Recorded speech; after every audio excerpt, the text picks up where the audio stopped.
প্রয়াগরাজ বা প্রয়াগ কাশী বেনারসের মতোই এটা একটা বহু প্রাচীন জনপদ, যার উল্লেখ হিন্দু ধর্মগ্রন্থ বেদে পাওয়া যায়। এই জায়গাতেই গঙ্গার সঙ্গে মিলিত হয়েছে যমুনা এবং লুপ্ত নদী সরস্বতী, আর এই তিন নদীর পবিত্র সঙ্গমস্থলের নামই ত্রিবেণী সঙ্গম। মোঘল সাম্রাজ্যে সম্রাট আকবর এই প্রয়াগের নাম রাখেন এলাহাবাদ। তবে এই প্রাচীন নামকে স্মরণে রাখার জন্য এখন আবার ওই পুরনো নাম ফিরিয়ে এনে রাখা হয় প্রয়াগরাজ। এই প্রয়াগরাজে ত্রিবেণী সঙ্গম ছাড়াও দেখার জায়গা হিসেবে আছে আকবর ফোর্ট, বাড়ে হনুমানজির মন্দির, আনন্দ ভবন সহ বেশ কিছু দ্রষ্টব্য স্থান। আজ এই পর্বে কিভাবে আপনারা বেনারস থেকে খুব সহজে একবেলায় প্রয়াগরাজ ঘুরে আবার ফিরে যেতে পারবেন তা সবিস্তারে বলবো। তো চলুন এপিসোডটা শুরু করা যাক। আজ উঠেছি ভোর 5টায়। তাড়াতাড়ি ফ্রেশ হয়ে নিয়ে বেনারসের হোটেল থেকে একটা গাড়ি বুক করে এগোচ্ছি এলাহাবাদের দিকে। আমাদের টার্গেট যতটা সকাল সকাল সম্ভব সঙ্গমে পৌঁছানো এবং সঙ্গমে স্নান সেরে নিয়ে বাকি জায়গাগুলো ঘুরে দেখা। এই প্রাইভেট গাড়িটা আমাদের সরাসরি সঙ্গমে নিয়ে যাবে এবং তারপর সাইট সিইং করিয়ে ফিরিয়ে আনবে। সব মিলিয়ে 4000 টাকায় রাজি হয়েছে। ভাড়া মোটামুটি ঠিকঠাকই লেগেছে, কারণ বেনারস থেকে প্রয়াগরাজের দূরত্বই 128 কিলোমিটার। যেতে সময় লাগবে মোটামুটি 2.5 থেকে 3 ঘন্টা। সুতরাং আপ ডাউন মিলিয়ে ভাড়া রিজনেবলই আছে। ড্রাইভারের সঙ্গে কথা বলতে বলতে জানতে পারলাম যে এনার গাড়ি ভাড়ার বিজনেস, নিজেও গাড়ি চালান আর ওনার আরও গাড়ি আছে, আরও ড্রাইভার লাগিয়ে ভাড়া খাটান। তাই বেনারসে এসে 4 বা 6 সিটার গাড়ি দরকার পড়লে আপনি এনার সঙ্গে কন্ট্যাক্ট করে নিতে পারেন। ডেসক্রিপশান বক্সে আমি এনার নাম্বারটা দিয়ে রাখলাম। আমার সঙ্গে আছে আমার ওয়াইফ আর বয়স্ক বাবা মা, তাই হাঁটাহাঁটির ঝামেলাটা একটু কমানোর জন্য একটা ডাইরেক্ট গাড়ি করে নিলাম। আপনারা একটু খরচা কমাতে চাইলে ট্রেন বা বাসেও আসতে পারেন। আপনারা যদি ট্রেনে আসতে চান তাহলে বেস্ট হবে ভোরবেলার এই ট্রেনগুলোর মধ্যে যে কোনো একটা বুক করে নেওয়া। তাতে করে সকাল সকাল আপনারা ঢুকতে পারবেন। তবে আপনি যদি ভোরবেলা সময় মতো পৌঁছতে চান তাহলে আমি রিকমেন্ড করব এই লিস্টে দেওয়া প্রথম ট্রেনটাকে আগে বুক করার চেষ্টা করবেন। যদি বুকিং পেয়ে যান তো খুব ভালো, কারণ বাকি 3টে ট্রেন ঢুকতে বেশ লেট করে। তবে অন অ্যান অ্যাভারেজে এই ট্রেনগুলো বুক করলে আপনি 9টা থেকে 10টার মধ্যে সঙ্গমে পৌঁছে যেতে পারবেন। আর স্টেশন থেকে নেমে একটা অটো বা টোটো বুক করে আপনাকে পৌঁছতে হবে ত্রিবেণী সঙ্গমে। ভাড়া পড়বে অন অ্যান অ্যাভারেজে 150 থেকে 200 টাকা। আর বাসে আসতে হলে বেনারস ক্যান্টনমেন্টের কাছে চরণ সিং বাস স্ট্যান্ড থেকে বাস ধরে নিতে পারেন। গভর্নমেন্টের বাসগুলো এইরকম হয়, তবে বাসে আসার থেকে ট্রেন জার্নিটাই আমার মনে হয় কমফোর্টেবল হবে। আর প্রাইভেট বাস বা এসি ভলভোর যা ভাড়া দেখলাম 600 থেকে 700 টাকা করে পার পারসন, সেটা আমার মনে হয়নি খুব একটা রিজনেবল। ওর থেকে গাড়িতে আসা ভালো। হাইওয়ে ধরে বেশ জোরেই টানছে আমাদের গাড়ি। উত্তরপ্রদেশের উপর দিয়ে এই হাইওয়েগুলো কিন্তু বেশ পরিষ্কার আর সাজানো। সকাল সকাল বেশ ভালোই লাগছে এই রোড জার্নিটা।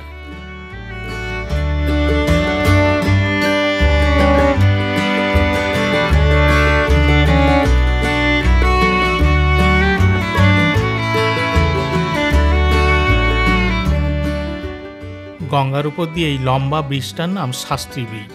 এইটা ক্রস করেই আমরা প্রয়াগরাজ সঙ্গমে ঢুকে পড়ব।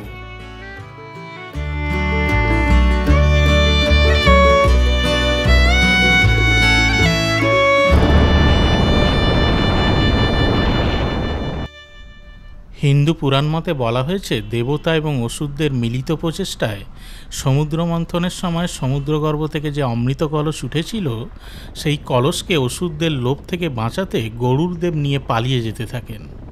যেতে যেতে সেই কলস থেকে কয়েক ফোঁটা অমৃত চলকে পড়ে হরিদ্বার, নাসিক, উজ্জয়িনী আর এই প্রয়াগে। তাই এই 4 জায়গাকে পবিত্র তীর্থক্ষেত্র বা পূর্ণকুম্ভ তীর্থক্ষেত্র হিসেবে মানা হয়। প্রত্যেক 12 বছর অন্তর এই 4টে জায়গার মধ্যে যে কোনো একটিতে পূর্ণ কুম্ভ মেলার আয়োজন করা হয়। কোন জায়গায় হবে সেটা নির্বাচন করা হয় জ্যোতিষশাস্ত্রের গণনা অনুসারে। এছাড়াও প্রতি 6 বছর অন্তর এই প্রয়াগরাজে অর্ধ কুম্ভ মেলা অনুষ্ঠিত হয়। সামনের এই যে ফাঁকা মাঠগুলো দেখা যাচ্ছে, এটা হলো ত্রিবেণী মার্গ। কুম্ভ মেলার সময় এই মাঠে কিন্তু প্রচুর মানুষের ভিড়ে ঠিক করে। সেই সময় লক্ষ লক্ষ মানুষের জমায়েত হয় এই ত্রিবেণী সঙ্গমে পূর্ণ স্নানের জন্য। আবার এই জায়গাকে ঘিরে আরেকটি বিশ্বাসও প্রচলিত আছে। কথিত আছে ত্রিভুবন সৃষ্টির সময় ব্রহ্মা এই স্থানে যজ্ঞ করে সমস্ত জীবজগতের উদ্দেশ্যে তার সৃষ্টিকে দান করেন। তাই এই স্থান অনেকে অর্ঘ্যক্ষেত্র নামেও বলে থাকেন। আবার মহাভারতে উল্লেখ আছে পাণ্ডবেরা জ্ঞাতি হত্যার পাপ ধুয়ে ফেলতে কোনো এক মাঘ মাসের পুণ্যতিথিতে সূর্য দক্ষিণায়নের সময় এই সঙ্গমে স্নান করে স্বর্গের উদ্দেশ্যে যাত্রা শুরু করেন। তাই ধর্মীয় বিশ্বাস অনুযায়ী এই স্থানের গুরুত্ব কিন্তু অপরিসীম।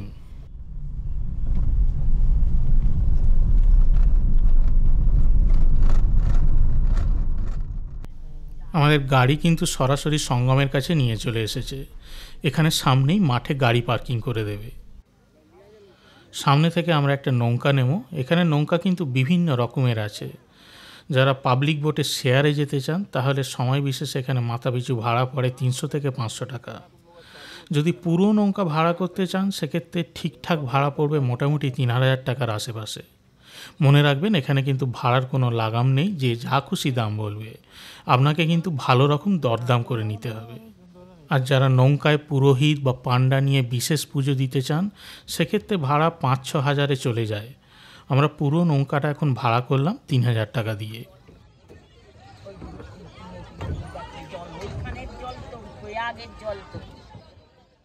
আমরা যে নদী থেকে নৌকোযাত্রা শুরু করলাম এই নদীটা হচ্ছে যমুনা নদী। এবার আমরা এগোচ্ছি গঙ্গার মিলনস্থলের দিকে। এই নৌকা ভ্রমণের সবথেকে সুন্দর জিনিসটা হচ্ছে এই সুন্দর সাদা পাখিগুলো। এগুলোকে ইংলিশে বলে সিগাল।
সকাল সকাল এলে যমুনার জলের রঙকে লাগে কালচে সবুজ, আর গঙ্গার জল হয় ঘোলাটে সাদা।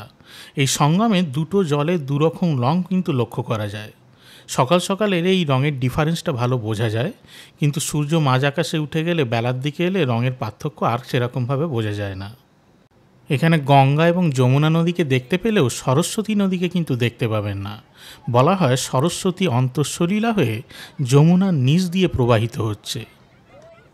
গঙ্গার জলের পরিমাণ বেশি থাকলে এবং সাঁতার না জানলে কিন্তু এই জায়গায় জলে নেমে পড়াটা সেফ নয়।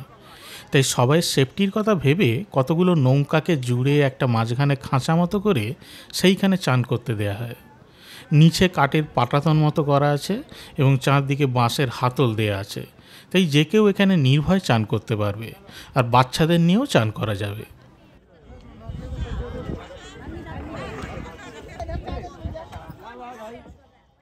আমরা স্নান সেরে ফিরে এলাম ঘাটে। যারা গাড়ি নিয়ে আসবেন না তারা এখান থেকে একটা অটো বা টোটো বুক করে নিতে পারেন অন্য সাইট সিইংয়ের জন্য।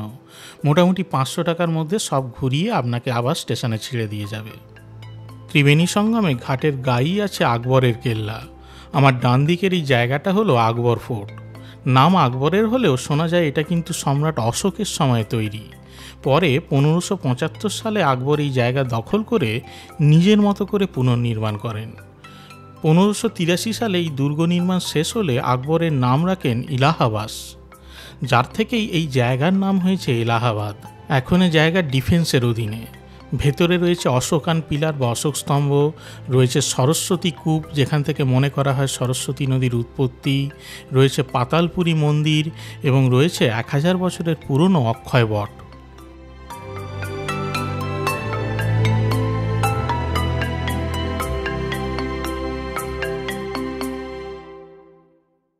আকবর ফোর্ট শেষ করে সামনেই রয়েছে শ্রী বাড়ে হনুমানজির মন্দির।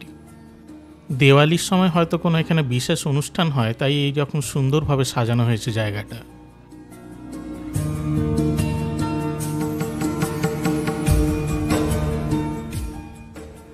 মাটি থেকে 6-7 ফুট নিচে এই ঘরটায় রয়েছে শায়িত হনুমানজি।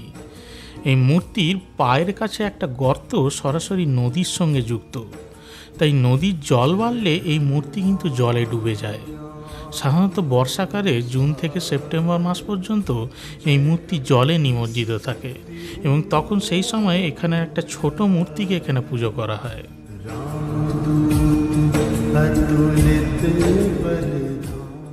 এটা ছাড়াও এই চত্বরে রয়েছে রাম এবং জানকী মাতার মন্দির।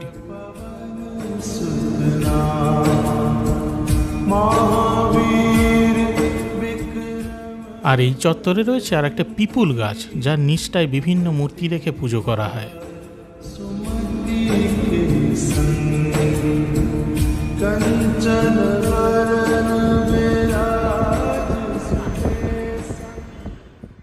এবারে আমাদের নেক্সট গন্তব্য আনন্দ ভবন। আনন্দ ভবন ঢোকার আগে এই রাস্তা ধরে একটু এগিয়ে গেলেই পড়ে এলাহাবাদ বিখ্যাত চন্দ্রশেখর আজাদ পার্ক। এই পার্কটা কিন্তু বেশ সাজানো গোছানো পার্ক। সাধারণত ভোরবেলা অথবা বিকালবেলা লোকে জগিংয়ের জন্য বা হেঁটে ঘোরার জন্য আসেন। এখন যেহেতু দুপুর হয়ে গেছে আর খুব গরম বাইরে, তাই আমরা এখানে আর নামলাম না, এগিয়ে যাচ্ছি আনন্দ ভবনের দিকে। ভারতবর্ষের রাজনীতিতে উত্তরপ্রদেশের এই এলাহাবাদ বা প্রয়াগরাজের গুরুত্ব কিন্তু অপরিসীম। স্বাধীন ভারতের প্রাক্তন প্রধানমন্ত্রী জওহরলাল নেহেরু, লাল বাহাদুর শাস্ত্রী, ইন্দিরা গান্ধী, রাজীব গান্ধী, চন্দ্রশেখর, এনারা প্রত্যেকেই এই এলাহাবাদে জন্মগ্রহণ করেছিলেন বা বসবাস করেছিলেন। আর আমরা এখন যে জায়গায় ঢুকতে যাচ্ছি অর্থাৎ আনন্দ ভবন, তার সঙ্গে জড়িয়ে আছে নেহেরু পরিবারের ইতিহাস। এই আনন্দ ভবন এখন প্রয়াগরাজের একটা ঐতিহাসিক মিউজিয়াম। 1930 সালে পণ্ডিত জওহরলাল নেহেরুর বাবা মতিলাল নেহেরু বসবাসের জন্য এই ভবনটি করেন। পরে 1970 সালে ইন্দিরা গান্ধী এই ভবনটি ভারত সরকারকে দান করে যান। এখন এখানে একটা মিউজিয়াম করা হয়েছে।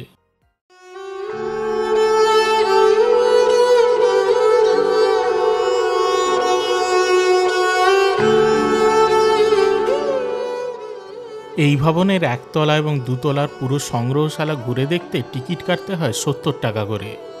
আর যারা ঘোরাঘুরি করতে অনিচ্ছুক তারা 20 টাকার একটা টিকিট কেটে ভবনের গ্রাউন্ড ফ্লোর এবং বাগান চত্বরটা ঘুরে দেখতে পারেন। আর হ্যাঁ, মনে রাখতে হবে আনন্দ ভবন কিন্তু সোমবার এবং সেন্ট্রাল গভর্নমেন্টের ছুটির দিনগুলো বন্ধ থাকে। এটা ছাড়া আর অন্য দিন সকাল 9:30 থেকে বিকেল 5টা পর্যন্ত খোলা থাকে। ভবনের একতলা এবং দুতলায় নেহেরু পরিবারের নানান জিনিসের প্রদর্শনী আছে। আছে নেহেরু পরিবারের ব্যবহৃত জিনিস, আসবাবপত্র, আছে বহু ঐতিহাসিক ঘটনাবলীর ছবি, নেহেরু স্টাডি রুম এবং প্রচুর বইয়ের সংকলন। মহাত্মা গান্ধী নেহেরুর সঙ্গে সাক্ষাৎকার এবং কংগ্রেসের মিটিংয়ে এই শহরে আসলে এই ভবনে এসে থাকতেন। এই ভবনে আছে মহাত্মা গান্ধীর একটা আলাদা ঘর এবং ওনার ব্যবহৃত জিনিস। মিউজিয়ামের ভেতরে ছবি তোলা নিষেধ, তাই আপনাদের শুধু বাইরেটাই দেখালাম।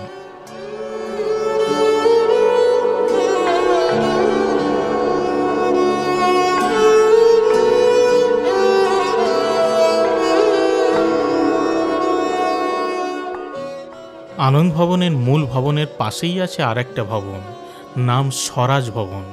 এই ভবনটি একসময় মুসলিম লিডার এবং শিক্ষক স্যার সৈয়দ আহমেদ খানের বাসগৃহ ছিল।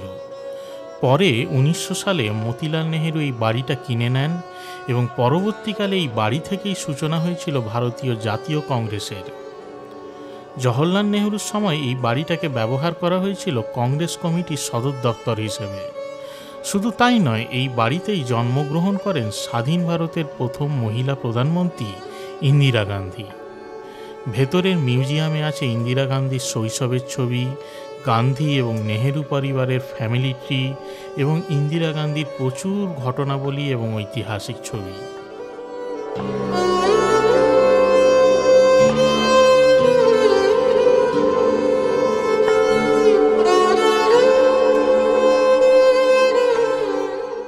এই চত্বরের মধ্যেই আছে জওহর প্ল্যানেটোরিয়াম।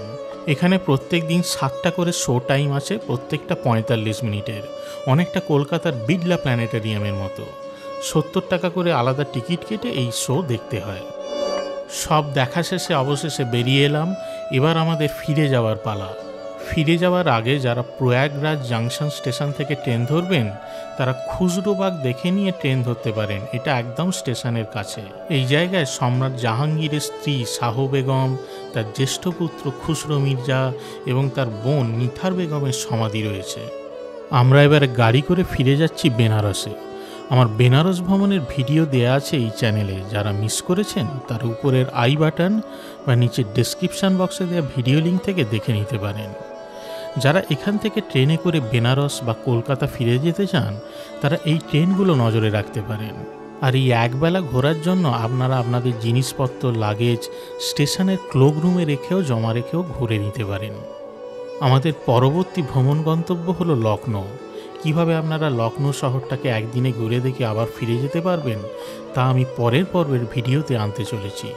ততক্ষণ পর্যন্ত চ্যানেলটিকে সাবস্ক্রাইব করে সঙ্গে থাকবেন। নমস্কার।